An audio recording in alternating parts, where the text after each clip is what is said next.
Hello, everybody, and welcome back to the monthly review of Fairy Tail 100 Years Quest. We're already up to August review. Well, technically it's September. Sorry. The review had to be delayed since the last two chapters didn't have much to cover. So this review will be a special 3-chapter review. The 3 chapters we will be covering are chapters 88, 89, and 90. This is your standard warning for these videos. Spoilers ahead. As usual, if you're enjoying the content, please remember to like the video, subscribe to the channel, and turn on notifications to stay up to date with everything posted. Without further ado, let's get started. Picking up from where we left off from the last chapter, the citizens of Whiteout Village have begun to gather and protect the village. Good. Seems like the priestess's words got through to them. She had a fair point about how Suzaku and Fairy Tail were fighting to protect them when they aren't even from their world.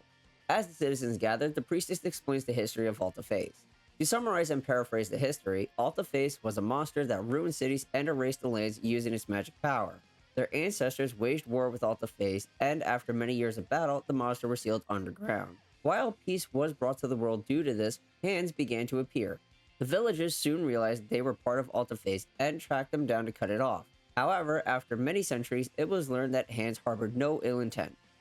While Sumika was still a threat, it was a rare occasion. The story created many questions amongst the few who were in the room with the priestess.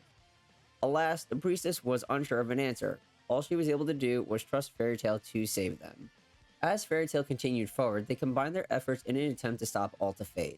Even with their powers combined with enchantments by Wendy, not a scratch was made. That's about to be expected, honestly. This is a creature that is the source of the magic power that flows across the world. Normal tactics for this enemy won't be enough. Just then, Alterface unleashes a very bright light. Due to this attack, the members of Fairy Tail find themselves unable to use any magic. Confused as to what's going on, Irene's spirit reawakens within Wendy. Someone please let this woman sleep.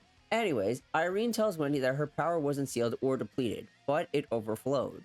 She explains that if there was a display that can only show 2 digits with a cap of 99, what would happen when that number hit 100?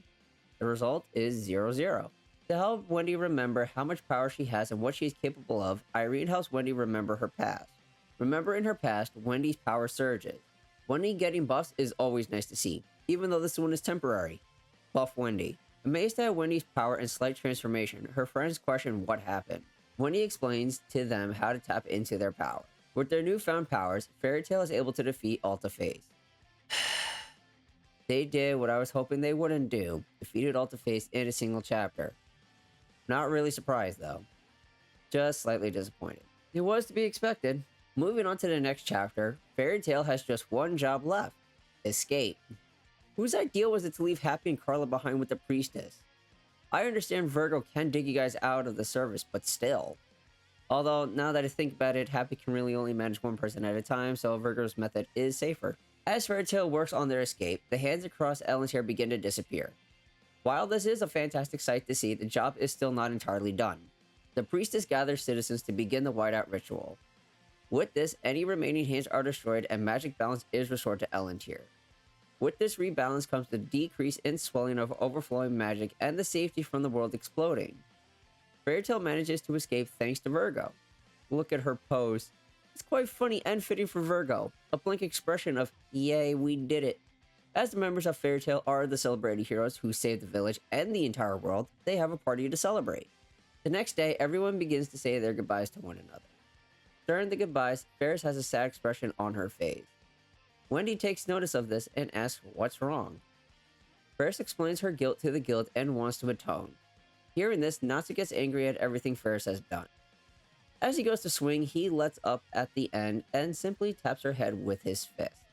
As his friends smile because they know what he means by it, or the fact he didn't clobber the poor girl, Ferris breaks down into further tears, unsure why Natsu was so kind and thankful after all she had done.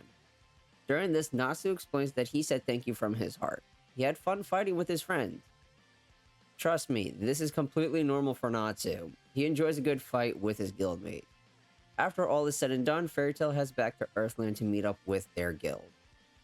On to the 3rd chapter of the video, Natsu and his team arrive back in Giltina in the town of Dramil. Everyone is glad to see that the group was safe and returned home, especially Juvia, like always. However, as we have seen over the past 25 chapters or so since the group got transported to Edelez, Gray has begun to accept his feelings towards Juvia and has gained a new goal to spend his life with her. And because of this change, rather than wanting her to stop clinging to him like a puppy, he is thrilled to see her and accept her hug. However, Gray is still a bit creeped out by the doll she made in his absence. I can understand his weirded outness, but it is nice to see that Gray is thrilled to see Juvia. Even other members of the guild have taken notice to Gray's personality change towards Juvia. While Gray is talking with Juvia, Lucy and Natsu meet up with Levi and Gajiel, with Natsu asking if she's laid her egg yet. Natsu, we love you, but Lucy has told you more than once that Levi isn't carrying an egg. Hearing this, Gajiel tells Natsu to quit bugging her. After 545 chapters of Fairy Tail and 90 chapters into 100 Years Quest, you could probably guess where this is going to go. I'll give you a few seconds to guess. Got your guess? Good. Because if you guessed Natsu challenges Gajiel to a fight, then you would be correct. While Gajiel attempts to be more mature and not immediately fight Natsu, no doubt wanting to begin to be more mature as to be a good father for his upcoming kid, he eventually gives in and fights Natsu after Natsu pesters him enough. Out at a nearby sweet shop, Urza and Jalal meet to have lunch and dessert. The two talk about how Jalal didn't want to leave until he saw Urza was safe with his own eyes.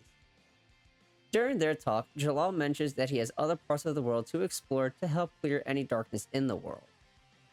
Concerned that he is often away and traveling all the time, Urza asks Jalal if he would like to join Fairy Tail. Seeing the look of uncertainty on his face, Urza asks him to think it over. I find this funny just for the sheer fact that my friends and I were discussing possible guildmasters to take Makarov's place if he were to ever retire. Jalal was mentioned to possibly be a candidate if he were to ever join the guild, but we also agreed that he seemed to be happier with Crime Sorcier, which is the guild he founded for people like him, once evil and now wish to better themselves and help others like them. I promise you, we didn't speak this into existence. Overall, it would be interesting to see Jalal join Fairy Tail with Melody and see how they would interact with the rest of the guild. Meanwhile, at the Guild Hall of Diabolos, Jorg, the guildmaster, meets Celine for the first time. Jorg? George? I have no idea. I'm just gonna stick with Jorg. It suits him better. Celine awakens, asking Jorg if he was the one who had killed her son Kuronugi. Filled with pride, Jorg doesn't hesitate to confirm that he is the one who had slain Kuronugi, and allows Suzaku to feast on him. Just a quick reminder to those who may have forgotten, Diabolos is the guild home to the 5th generation of Dragon Slayers. They acquire their powers by eating dragons. Hungry to feast upon a god dragon, Jorg antagonizes Celine to transform into her dragon state so that he may slay her and feast upon her. Upon transforming, Jorg boasts that he will be the one to kill her and then feast upon her. Have you ever heard of the saying, talk shit, get hit? Well, the next page is the definition of that phrase. Jorg talked shit and got hit. Point still stands. Astonished by how easily their guildmaster was defeated, Suzaku and the others are stunned at what might happen now that Celine has been unleashed in Earthling. And that is going to wrap up this month's review of Fairy Tail 100 Years Quest. Let us know what you think of these 3 chapters down below. Also, here's the question for this month's video that I would like to see discussed in the comments down below. How much destruction will Celine cause in Earthland, and what are your predictions for Fairy Tail's next encounter with Celine and Diabolos? Thank you all again for watching. I'm your host, Lai, signing us off here at 59 Gaming. Have a fantastic weekend, everybody, and I hope you are all enjoying the 350 million download celebration happening on Dokkan.